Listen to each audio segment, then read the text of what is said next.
Bonjour et bienvenue à cette dernière vidéo concernant le Mazda CX-90 PHEV 2025. Dans cette vidéo, je vais vous parler de la gamme qui est assez simple et également du groupe motopropulseur. On va se concentrer sur le modèle PHEV puisque c'est celui que j'ai essayé. Il y a trois modèles dans la gamme PHEV, soit le GS, le GSL ainsi que le GT. Le GT, c'est celui que j'ai essayé. Les prix varient grosso modo entre 55 000 et 65 000 $. Le moteur, c'est un moteur 4 cylindres, 2,5 litres, couplé à un moteur électrique, en fait à deux moteurs électriques, puisque c'est un 4 roues motrices. On parle ici d'une puissance de 323 chevaux. Ça, c'est avec de l'essence super d'indice d'octane 93. Si vous mettez de l'ordinaire, c'est 319. Et pour ce qui est du couple, peu importe l'essence, c'est 369 livres-pieds de couple. Alors, c'est assez puissant. C'est quand même un gros véhicule, mais la puissance se fait en douceur. Pour ce qui est de la batterie, eh bien, Mazda nous annonce que on devrait faire 42 km d'autonomie dans les meilleures conditions.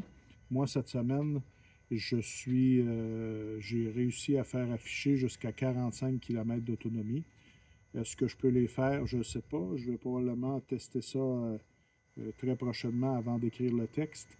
Alors, c'est quand même bien. Si en été, on peut atteindre les objectifs de cette batterie, ça nous permet amplement de faire toutes nos courses dans la journée et de revenir et prendre très peu d'essence. Alors, ça, c'est très bien. On parle aussi d'une capacité de remorquage de 3500 livres. Ça, c'est pour n'importe quel des trois modèles. Et pour ce qui est des pneus, GS et GSL ont des roues de 19 pouces. Et pour ce qui est de cette version GT, on a des roues de 21 pouces.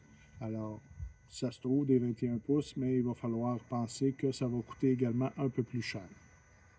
Alors, pour ce qui est du confort de roulement, c'est très, très confortable. La puissance, bien, sur la batterie, c'est évidemment très silencieux. Le moteur thermique, on l'entend un peu et on sent un peu quand ça passe du moteur électrique au moteur thermique.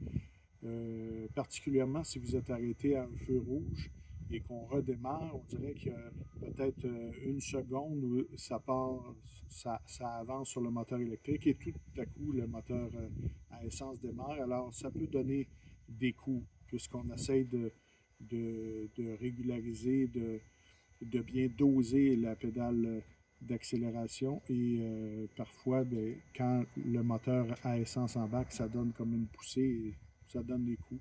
Ça peut être plus ou moins agréable, mais si vous fonctionnez seulement à l'électrique, ça ne le fait pas. J'ai oublié de vous dire que la transmission est automatique à 8 rapports. Alors, c'est pas une CVT, c'est déjà une très bonne chose, puisque au moins, ça nous donne une meilleure sensation de conduite.